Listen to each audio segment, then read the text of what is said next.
The assembly rooms at Bath were blazing on the first Tuesday of October, and every candle in them seemed to be burning for someone else.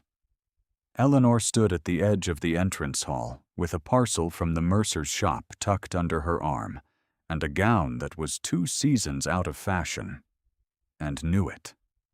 The musicians in the upper room had begun a country dance, and the sound of it filtered down through the floor as a trembling, and she could feel it in the soles of her feet where she stood on the stone steps, not quite inside. She had come only to return a bolt of trimming that Mrs. Alford, the milliner, had sent to the wrong address. She had not intended to come inside at all. The door had opened under a footman's hand before she could retreat, and now the room was looking at her, or she felt it was, which amounted to the same thing. She was not wearing her wedding ring. She had not worn it for 14 months. The hall was full of the sort of people who had known her when she was Mrs. Bassett and now were deciding, with their sidelong glances and their carefully managed smiles, what she was now. She watched them make the calculation.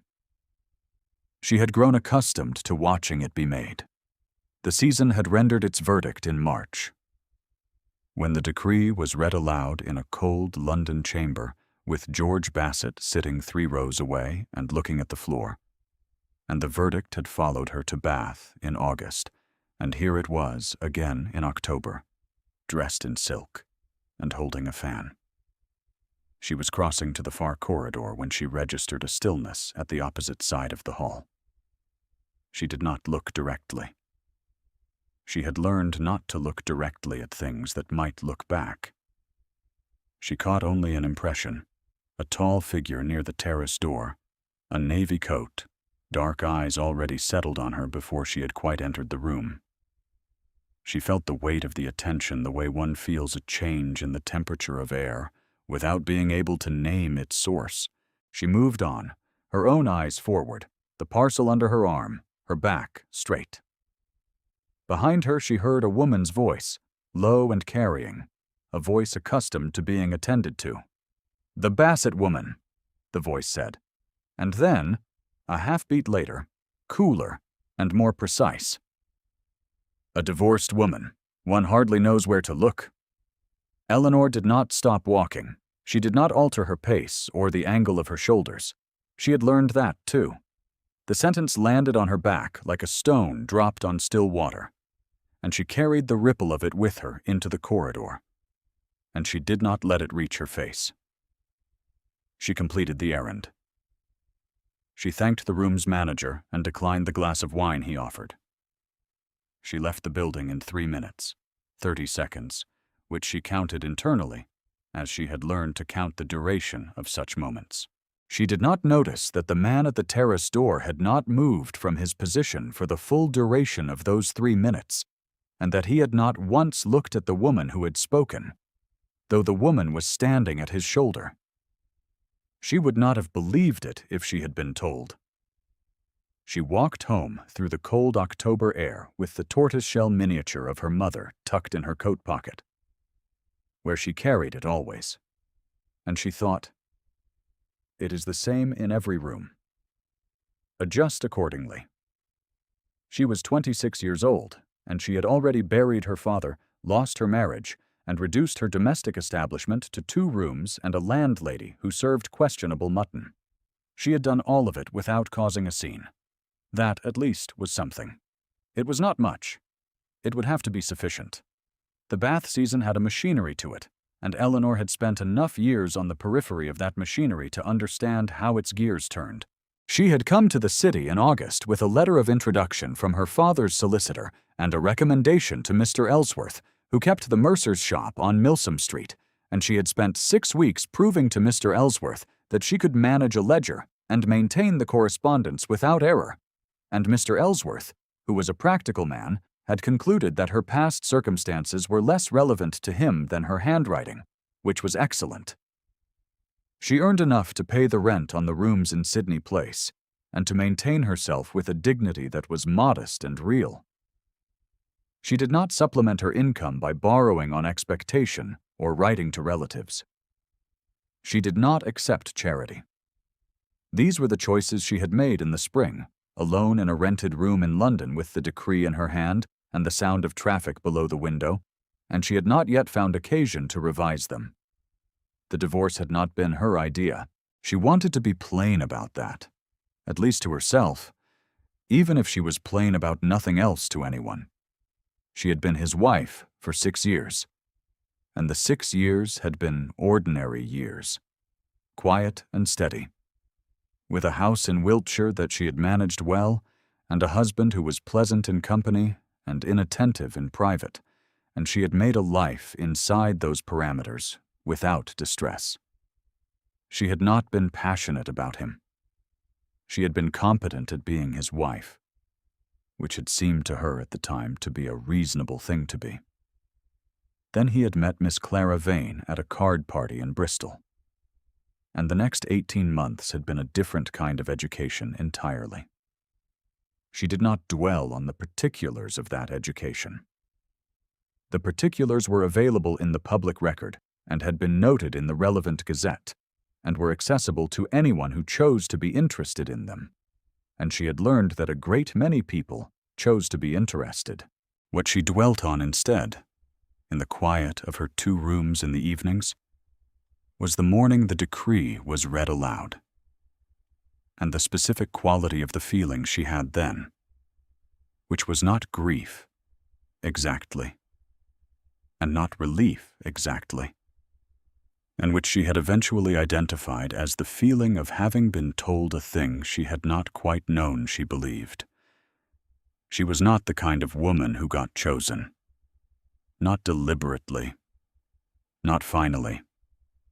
She was the kind of woman one managed for 6 years, and then left. Politely. For someone with better lighting. She had placed her mother's portrait on the shelf above the sitting room window. She looked at it in the evenings when the work was done. Her mother had been dead for 12 years, and she had had the portrait since she was 14, and it was the only object from the marriage that she had brought away without negotiation. He had not noticed it on the shelf in 6 years of looking at it. She supposed that was useful information about something, though she was not sure exactly what. She had settled into the quiet of her circumstances with a practicality that she recognized in her more honest moments. As a defense, if you expected nothing, you were not startled by the delivery of nothing. If you built your requirements small enough, they were meetable. She could manage the ledgers, she could keep the rooms, she could return parcels to the wrong addresses and walk home through the October cold without looking back at the warm windows of the assembly rooms. She was not, she told herself, unhappy. She was simply reduced to the version of herself that required the least from the world.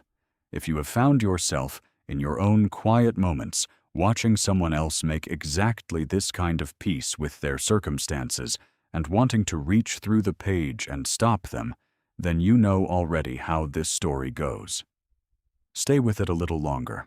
The mercer's shop on Milsom Street occupied the ground floor of a Georgian building that smelled of wool and cedar, and Eleanor had learned to navigate it the way she had learned to navigate most enclosed spaces, quietly, efficiently, and with her back turned to the window that gave onto the street, where people she knew occasionally passed. On the morning of the 14th of October, a woman Eleanor recognized entered the shop at 10:15. Mrs. Stanhope was the wife of a colonel with connections to most of the Somerset gentry and the personal habit of precise social categorization. She wore a primrose morning gown and a look of careful astonishment, which Eleanor recognized as the look people wore when they had known they would encounter her and had prepared a response in advance. "Miss, I wanted the blue poplin for." Mrs. Stanhope stopped. She refocused. "You are Eleanor. That is, forgive me." She looked at Eleanor with the expression of a woman setting down a calculation she had not expected to need. A divorced woman. In trade. How very modern. Eleanor set the bolt of blue poplin on the counter with both hands, steadily. "The poplin is 1 shilling and 4 pence the yard, Mrs. Stanhope. How many yards will you require?" Mrs. Stanhope bought 4 yards. She did not meet Eleanor's eyes again while her parcel was being wrapped. Eleanor wrapped it neatly and tied the string with a bow, which she cut at exactly the right length. When the bell over the door announced Mrs. Stanhope's departure, Eleanor set down the scissors and stood quietly for a moment, with both palms flat on the counter, breathing. She was good at this. She would continue to be good at it. The bell above the door rang again at 11:30, and she looked up from the accounts to find a man filling the doorway. He was tall enough that the lintel cleared his hat by less than an inch. He removed the hat when he stepped inside, and the light from the shop window caught the line of a scar through his left eyebrow, faint and old. He looked at the room with the particular quality of attention that Eleanor associated with men who were accustomed to looking at rooms and finding whatever in them was wrong. He was perhaps 34. He wore a dark coat. She recognized him. She had seen him twice at a distance. Once at a Wiltshire County Assembly in 1808, where he had arrived late and left early and been identified to her as the Earl of Ashmore, and once at a dinner in London in 1810, where he had sat 4 places down and said almost nothing, and she had sat 4 places up and said almost as little. She had a general impression of him from those occasions, contained, deliberate, and notably uninterested in performing sociability. She had not expected him to walk into a mercer's shop on Milsom Street at 11:30 on a Tuesday in October. She said, "Good morning, my lord. May I help you?" He said, "I require access to the shipping ledgers for the years 1809 to 1812. Ellsworth told me they are in the back office." He paused, and then added, with the quality of a man who has remembered that courtesy exists and is addressing the gap, "If that is possible." "The ledgers are there," she said. "Mr. Ellsworth is not available this morning, but I keep the accounts. I can assist you in locating whatever you need." He looked at her steadily for a moment. "You are Miss Cavendish," he said. "Eleanor Cavendish." "I am." He did not say anything further about that. He followed her into the back office, and she found him the relevant ledgers, and for 40 minutes he sat at the small desk with his coat on the chair beside him and read through the entries without speaking, except twice when he asked her to clarify an abbreviation. She answered both times. On the third occasion he paused at a specific page, and she saw his jaw tighten in a way that was almost nothing, and told her something had been confirmed. When he rose to leave, he said, "Keep those ledgers locked, Miss Cavendish. The pages from November of 1810 in particular. Tell Ellsworth, if you would. I will return Thursday." She said she would tell Mr. Ellsworth. He picked up his coat from the chair. Something fell from the breast pocket and landed on the desk, and he caught it before she could see it clearly, but not before she registered that it was small and oval, and that his hand closed around it with a care that was not about the object's monetary value. "Thursday," he said, and left. She stood in the back office for a moment after he was gone, with her hand resting on the locked cabinet door and a warmth in her face that she could not entirely attribute to the fire in the grate. She did not examine the warmth. She returned to the front counter and resumed the accounts. And if she was somewhat slower at the accounts that afternoon than she had been in the morning, that was entirely the product of the conversation with Mrs. Stanhope. She told herself that twice, and on the second telling, she almost believed it. 2 mornings later, she went to the apothecary's on Broad Street before the shop opened. Mr. Fry, who had mixed her father's remedies for 20 years, had died the previous spring, and his widow ran the shop now with an apprentice who was barely 18. Eleanor had found, when she went through her father's effects, a small debt of £3 and 7 shillings, accumulated across the last difficult year, which her father had been too proud to name and too ill to settle. £3.07 was not, in the context of her reduced circumstances, a trivial sum. It was approximately 2 weeks of her income. She had set it aside for 6 weeks before she went to the shop, and now she stood at the counter with the coins counted out, and Mrs. Fry looking at her over the spectacles she wore when she was computing. He owed this, Eleanor said. He would have settled it himself, if he had been able. "My dear," Mrs. Fry said, and then stopped, because there was nothing obvious to add. Eleanor placed the coins on the counter. "I hope Mrs. Fry is keeping well," she said. "Better than most," said Mrs. Fry, and covered Eleanor's hand with her own, briefly, before she withdrew it. What Eleanor did not know was that the door of the apothecary's shop had opened at the beginning of this exchange and had remained open.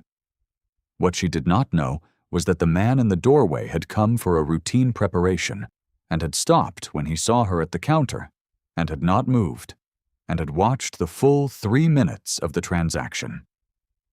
What she did not know was that when the door closed again, softly, behind him, he walked the length of Broad Street and stood for a full minute at the corner before continuing, which he was not in the habit of doing. She counted the coins correctly. She thanked Mrs. Fry. She left the shop. He was not on Broad Street when she emerged. She did not think to look. He returned to the mercer's shop on Thursday, as he had said he would. She had the ledgers ready. She had also spent an hour the previous evening thinking about what she had observed of the November 1810 entries and had found a second relevant page in the December records that she thought he might not know to look for. She mentioned it when he sat down. He looked at her across the desk. "How did you find that?" he said. "It is an unusual abbreviation," she said. "There are only 4 instances of it across the full 3 years. Once you see it, it is not difficult to recognize where it recurs." He was quiet for a moment. Then he said, "Bassett is claiming the consignment was mine. His creditors have retained a solicitor." She kept her face entirely still. "I am aware," she said, "that you and Mr. Bassett were formerly in business together." "Are you aware that his claim is false?" "I did not know the specific claim," she said. "I know that Mr. Bassett has a habit of distributing his financial obligations with some creativity." The silence that followed was not the silence of a man deciding whether to be offended. It was the silence of a man recognizing something he had suspected was true. "The December entry," he said. "Show me." She turned the ledger toward him and pointed to the line. His coat was on the chair again. He had set it aside when he came in, the way a man sets aside something he carries without thinking, and she registered once more the object in the breast pocket, settled at an angle that showed a curve of tortoiseshell frame, she said, before she had entirely chosen to say it. "Is that a miniature portrait?" He looked up from the ledger. He did not answer immediately, which was itself an answer of a kind. "My wife," he said. "Late." "I am sorry," she said. He looked at the ledger again. 9 years, he said. He began a sentence and stopped. His hand went briefly to the coat, not to reach for the miniature, but simply to touch the place where it was, the way a man puts his hand to an old injury he has learned to carry. She was young, too young for what I permitted to be asked of her. My mother had identified her as suitable. I did not argue as strenuously as I might have. He said it to the December ledger entry. He said it in the voice of a man making a plain account of a plain fact, the way one reads a sentence off a page. Eleanor understood, from the care with which the sentence was constructed to avoid drama, precisely how much weight it carried. "I keep my mother's portrait in my sitting room," Eleanor said carefully. "She died when I was 14. Somehow it helps, having her face where I can see it, rather than stored away." He looked up then, directly at her, for the first time this session. and she felt the weight of that attention settle. "Is that the miniature on the shelf?" he said, nodding toward the small tortoise-shell frame she kept above the window. "Yes," she said. He looked at it for a moment. Then he returned to the ledger. They worked for another hour. When he rose to go, he had what he needed. The solicitor could be answered. The claim would not stand. At the door, he paused. "Miss Cavendish," he said. "The work you did on the December entry, that was not nothing. I want you to know that I know that." She said, "Good day, my lord." He left. The shop bell rang, and then was quiet.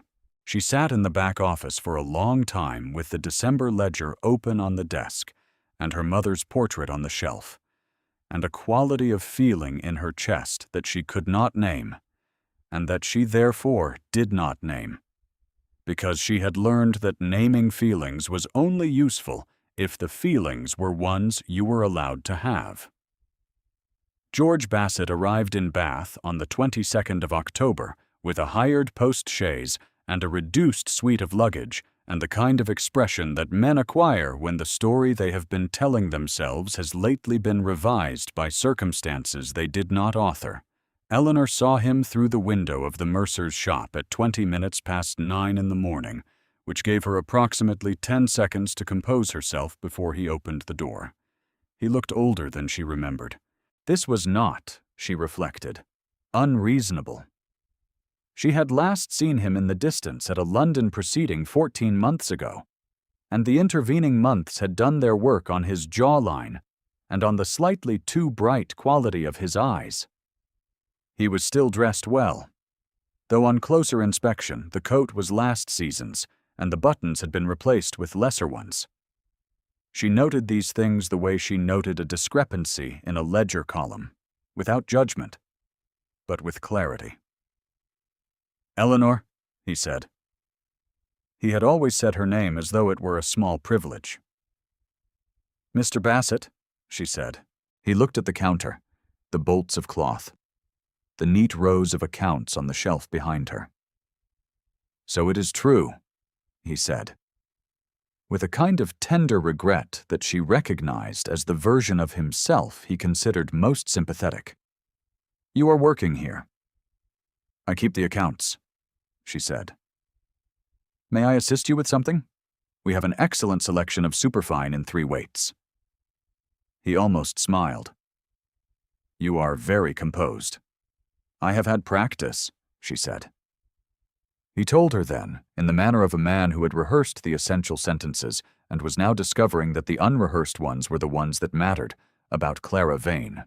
Clara, it turned out, had spent 18 months establishing a thorough acquaintance with his finances, and when those finances had suffered what George described as a reversal in his shipping interests, she had departed, quietly and efficiently, for the continent, taking with her a set of sapphire jewelry that George had been under the impression was merely borrowed for an evening, and a bank draft that he had been under the impression was merely a loan for living expenses. He had not, Eleanor gathered, foreseen this outcome. She listened to the full account without interrupting, because she had found, in 6 years of marriage to him, that interrupting him on the subject of himself produced a longer speech rather than a shorter one. When he had finished, she said nothing immediately, and he interpreted the silence as an opening. "I thought," he said, and then adjusted. "That is, I wondered whether you had considered." He paused. "It would not need to be formal. I am not suggesting a remarriage. Only that we are known to each other, and your situation here is surely not." He did not finish. "No," Eleanor said. He paused. "No," she said again. "Thank you for coming, George. I hope your circumstances improve. I mean that genuinely. I have built something here that is mine, and I will not dismantle it." He looked at her for a long moment, and she thought she saw, somewhere behind the rehearsed regret, a flicker of something more honest, something that recognized she meant it. "You are different," he said. I have had practice, she said again. When he left, Mrs. Fry came in from the street, where she had been delivering a prescription to the house next door, and regarded the retreating figure with the expression of a woman who has been in the world long enough to have a vocabulary for what she is looking at. Was that him? Mrs. Fry said. Yes, Eleanor said. Good riddance, said Mrs. Fry, with the tone of a woman dispensing a medical opinion. Eleanor surprised herself by laughing, briefly, before she returned to the accounts. The sound of it seemed to startle her almost as much as it startled Mrs. Fry. It was the last light moment before the dark one, though she did not know that yet. The dark moment arrived on the afternoon of the 25th of October, at 20 minutes past 4, in the front room of the apothecary's shop on Broad Street. Eleanor had come to collect a preparation for her landlady, who was suffering from a persistent cough. Mrs. Fry was behind the counter, and she had the expression she wore when she had something to say that she had decided she would rather not, and had decided anyway. Sit down a moment, my dear, said Mrs. Fry. Eleanor sat down on the small chair beside the window. Mrs. Fry said she had been in the pump room this morning. You know how it is. One hears things without necessarily trying to hear them, Eleanor said. What did you hear? Lady Ashmore, said Mrs. Fry. The Dowager. She was speaking with Mrs. Prentice, the mother of the young lady that people are saying the Earl is to marry. She paused and folded her hands, and then said it plainly, because Mrs. Fry was, among her virtues, plain. She told Mrs. Prentice that he would not seriously consider a divorced woman. Those were the words she used. Eleanor looked at the window. The street was wet. It had rained through the morning, and the cobblestones held the gray light of the afternoon in small, scattered reflections. I see, she said. My dear, Mrs. Fry began. No, Eleanor said. I knew. She said this steadily, and she meant it, which was what made it hurt. I knew. I have known since the beginning of this, Mrs. Fry. I am not naive about what I am now in this city. I simply thought. She stopped herself. She had not thought anything. She had felt something, which was not the same as thought, and was considerably less reliable. She picked up the preparation for her landlady and thanked Mrs. Fry and walked home. It was the 3rd week of October, and the light in Bath at 4 in the afternoon had the particular quality of English autumn light, which is the color of an ending. The plane trees along the Avon were letting go of the last of their leaves, and the stone buildings on Sydney Place had gone gray in the damp. And Eleanor walked through it all with her coat buttoned to the throat and her hands in her pockets. And in her left pocket was her mother's miniature, and she held it as she walked, the tortoise-shell warm under her fingers.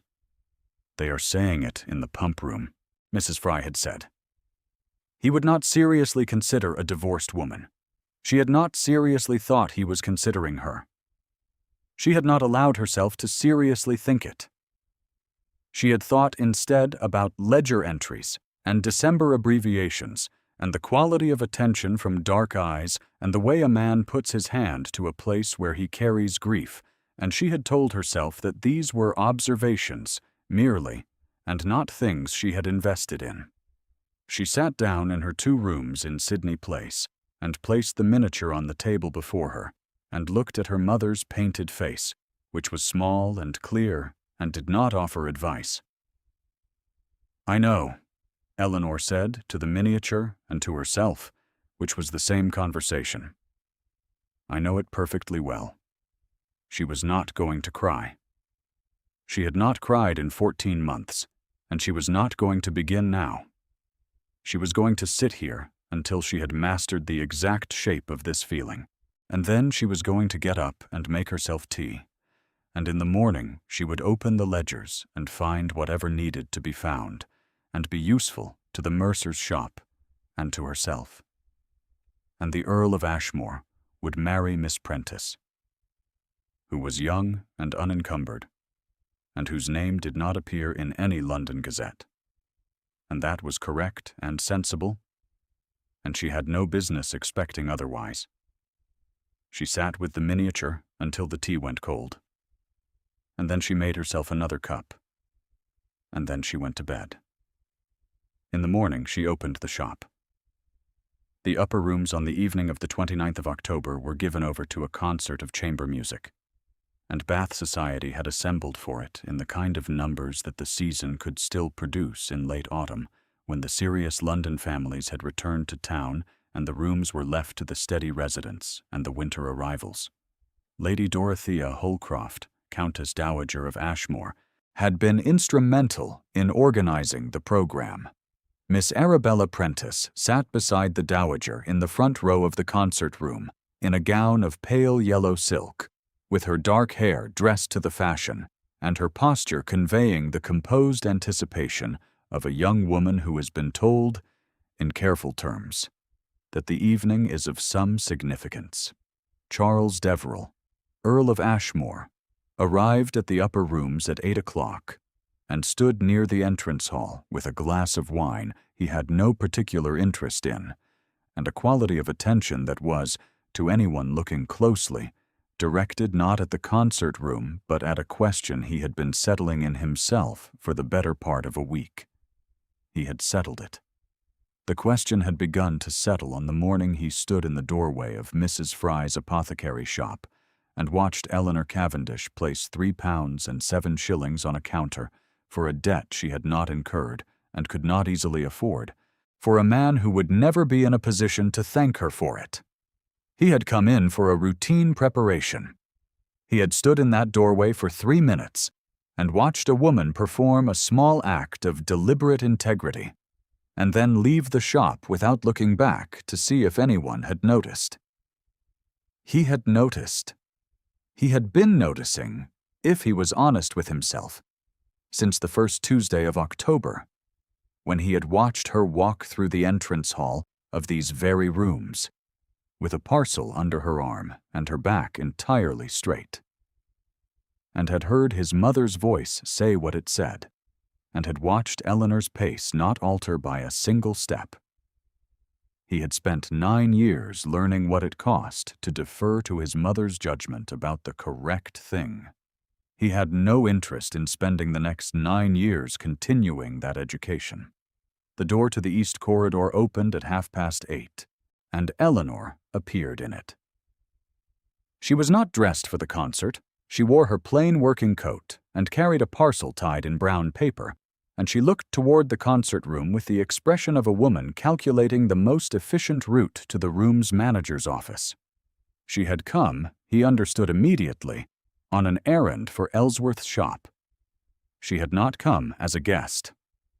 This distinction, he recognized, was the point. She was here in a capacity that the season's hierarchy rendered invisible, which meant that she could be treated accordingly, and that anyone who wished to treat her accordingly would feel entirely justified. His mother appeared from the entrance to the concert room, before Eleanor had taken 4 steps into the corridor. Lady Dorothea moved with the particular precision of a woman who has been managing social territory for 40 years and who sees a transgression before it has fully formed.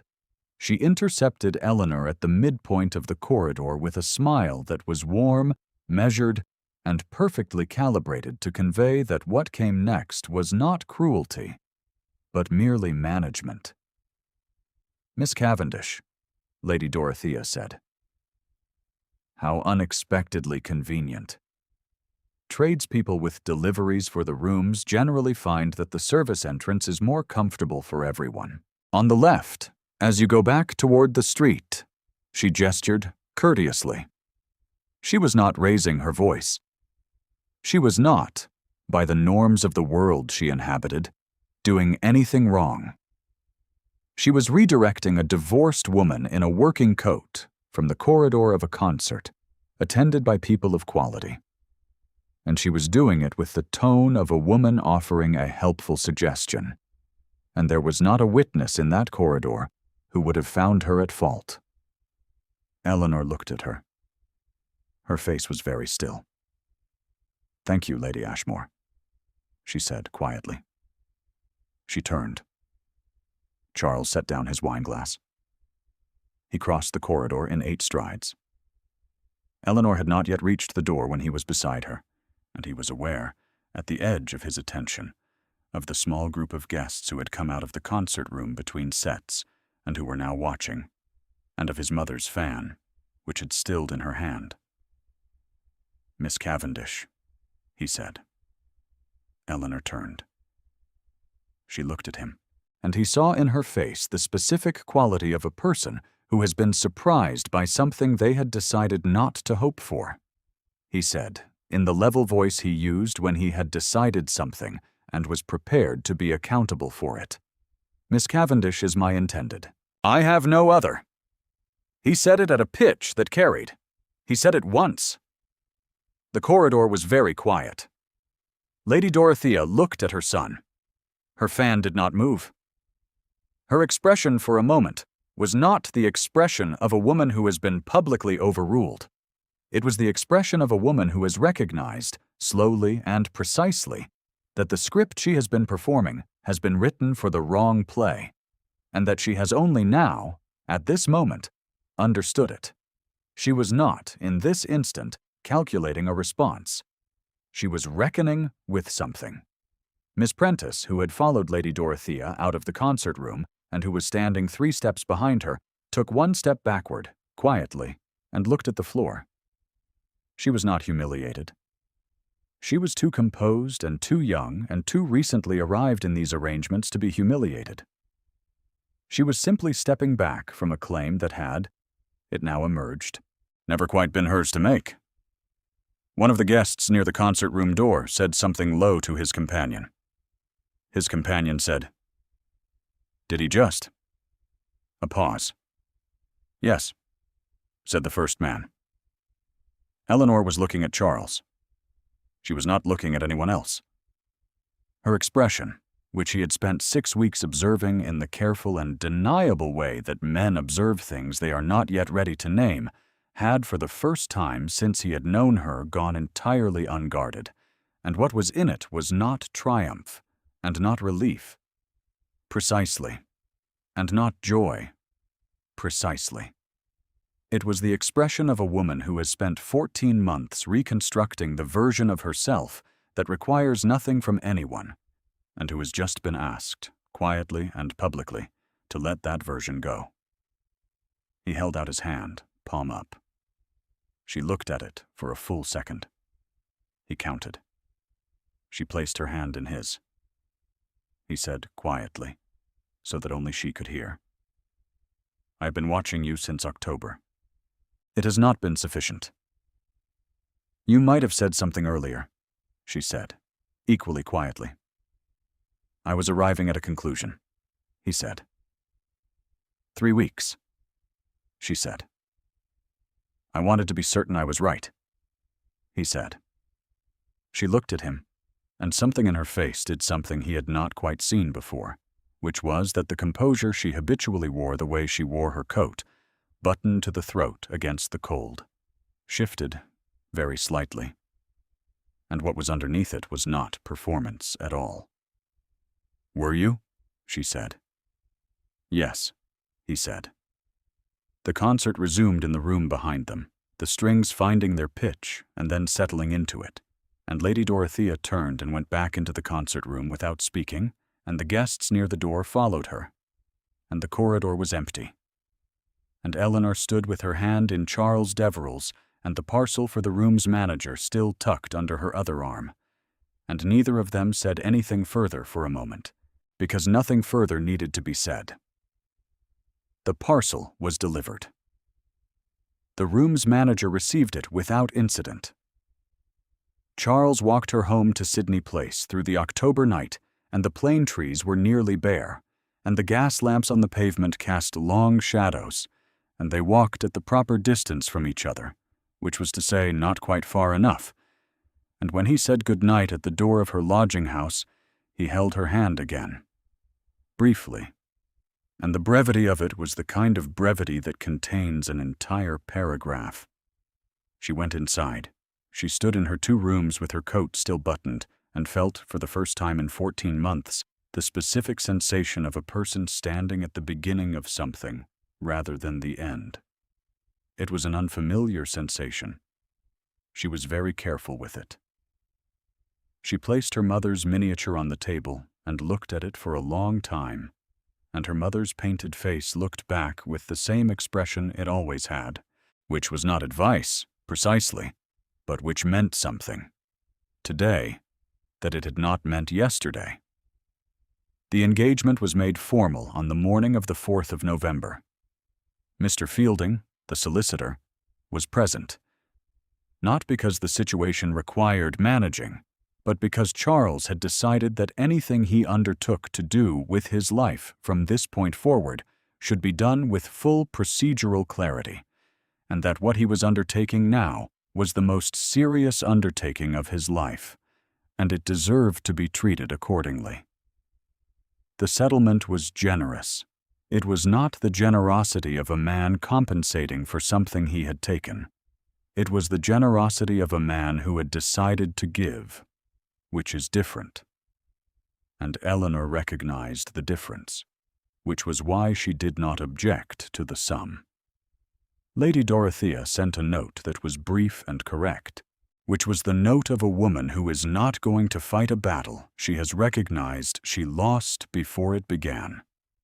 She did not attend the signing. She retreated to the dower house at the Ashmore estate, which had been prepared for her the previous spring in anticipation of an eventual transition that she had been resisting, and she did not resist it now. Bassett left Bath the same week. He went to Bristol, where he had a cousin who was better off than he was. And he went with the expressions of a man who has been administered a lesson by circumstance and is in the process of absorbing it. He did not trouble Eleanor again. Miss Prentice received, by the end of November, an offer from a baronet's son from Oxfordshire who had met her at the October concert and found her, on closer acquaintance, the most agreeable young woman he had ever encountered. She accepted him in December, with a private relief that she could not quite name and did not try to. Winter came to Bath in the particular way winter comes to that city, which is with fog off the Avon and a premature darkness and a quality of closeness in the stone streets that can feel, to the right person, like shelter rather than enclosure. Eleanor found it felt like shelter. She moved into Ashmore House in Laura Place on the 1st of December, before the wedding, because Charles had pointed out that her lodgings were inadequate to the temperature, and that there was a perfectly good set of rooms on the 2nd floor that were not being used, and because his housekeeper, Mrs. Anstey, who was 67 and had opinions about most things, had taken a view of Eleanor on their second meeting that was approximately the view Mrs. Fry had taken, which was the view of women of a certain experience who recognize quality when they encounter it, and do not see the point in being coy about the recognition. Mrs. Fry called on Eleanor at Ashmore House on the 3rd of December and stayed for tea, and was thoroughly approving of the drawing-room. The wedding was quiet. It was a Tuesday morning in the 3rd week of December, with 6 inches of new snow on the ground and a sky the color of pewter, and the ceremony was performed by the vicar of the parish church on the road to Bathampton, in the presence of Mr. Fielding, Mrs. Anstey, Mrs. Fry, and 3 other guests who were all that Charles had in the way of friends he felt were entitled to witness something that mattered. They walked back to Laura Place through the snow, which fell steadily and without apology, and covered the roads and the plane trees and the stone walls of the city equally, as if it were starting everything from the same clean surface. That evening, in the study at Ashmore House, Eleanor placed her mother's miniature on the mantelpiece. She set it so that her mother's painted face looked out at the room, which is how she had always kept it, and it looked out at the room now with the same expression it had always had. and Eleanor thought that this was the right place for it. Here where the fire burned and the window gave onto the snow-covered garden. And the room was a room that was hers now, properly and finally, and not borrowed and not provisional. She noticed, when she turned from the mantelpiece, that the oval portrait Charles had carried in his breast pocket for 9 years was not on the desk where he sometimes placed it in the evenings. She did not say anything. She did not look for it. He came in from the hall and stood in the doorway and looked at her mother's portrait on the mantelpiece, and then at Eleanor. And she saw in his face something she had seen there before only in fragments, the thing under the composure, which was not severity, but was care.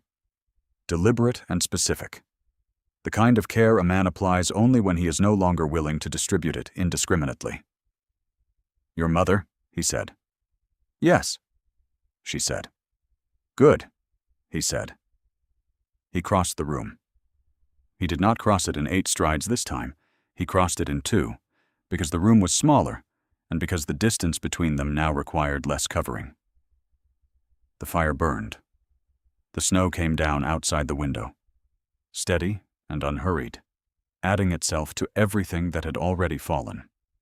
In the portrait gallery on the 2nd floor, in a frame of dark wood that suited it, a small oval painting of a young woman with fair hair and a serious expression had been hung between 2 larger works, where she looked out at the corridor with the composure of a person who has been given a permanent address. She was not in a coat pocket. She was not being carried any longer as a weight. She was in her proper place. That was enough. That, in the end, was all that anything required. To be in its proper place, at last, and to have been placed there by someone who knew the difference between carrying and holding. If Eleanor's story has found you in a quiet moment of your own, leave a word in the comments. This channel is kept alive by the people who stay until the end. The snow fell. The fire held. Somewhere upstairs, in the portrait gallery, the world had been arranged correctly at last, and no one needed to explain to anyone how it had been done. It simply had been.